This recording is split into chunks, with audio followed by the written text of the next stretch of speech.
what do we do when we get a yes versus what do we teach the ISAs to do if they get a no?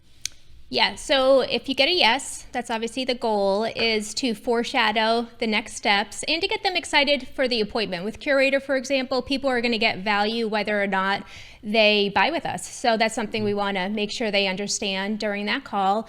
And if you get a no, obviously you get more no's than yeses. So we like to give our team preferred additional outcomes, PAOs, where they could say, okay, number one, I'd love to set that demo. Number two, if we can't set that demo, like, can I get permission to follow up with them in 3 months when it's a better time? It might make more sense.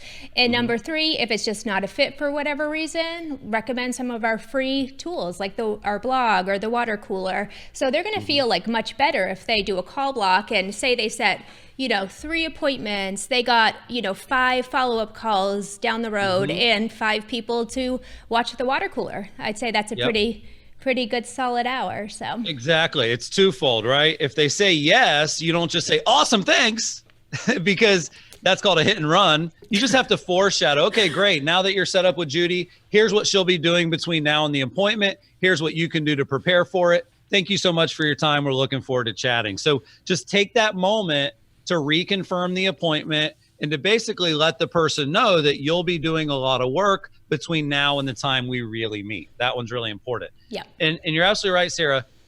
Goal number one is an appointment. But the preferred additional outcome would be, okay, you're not ready to chat now. Can I call you back in about a month? Yeah. Oh, you're not going to be ready then either? No problem. I'll follow up with you in 6 months. How's that sound? And then they're like, no, dude, leave me the fuck alone. Like sometimes that's like, okay, you know what? You're certainly not looking for me to call you back. I get it. Would you mind if we at least emailed you listings that come up on the market that are nice? And usually they'll say, you know what? That's fine.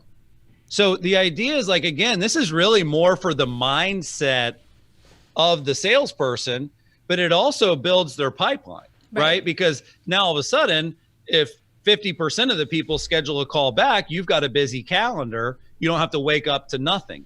And then if 100% of the people say yes in some capacity to some sort of follow-up, it's not quite as shitty of a career. Like I wrote an article I want everybody to check out. It's actually called Death of a Salesforce.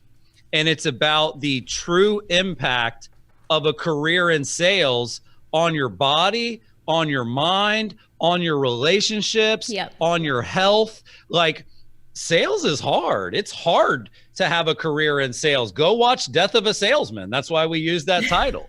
I don't want to give any spoilers, but the name says it all. So if you really want your ISAs to have a long career in sales, setting them up for positive outcomes is a part of that. But I think it's like 10,000 words there. I wrote a really long article because people see where my career is at today, but I wanted to share a lot of the struggles when I got into sales, like the sleazy environment, the drugs, the neglecting of my family. I mean, I've been down that path and I don't want people to have to go down it. So I wrote that article.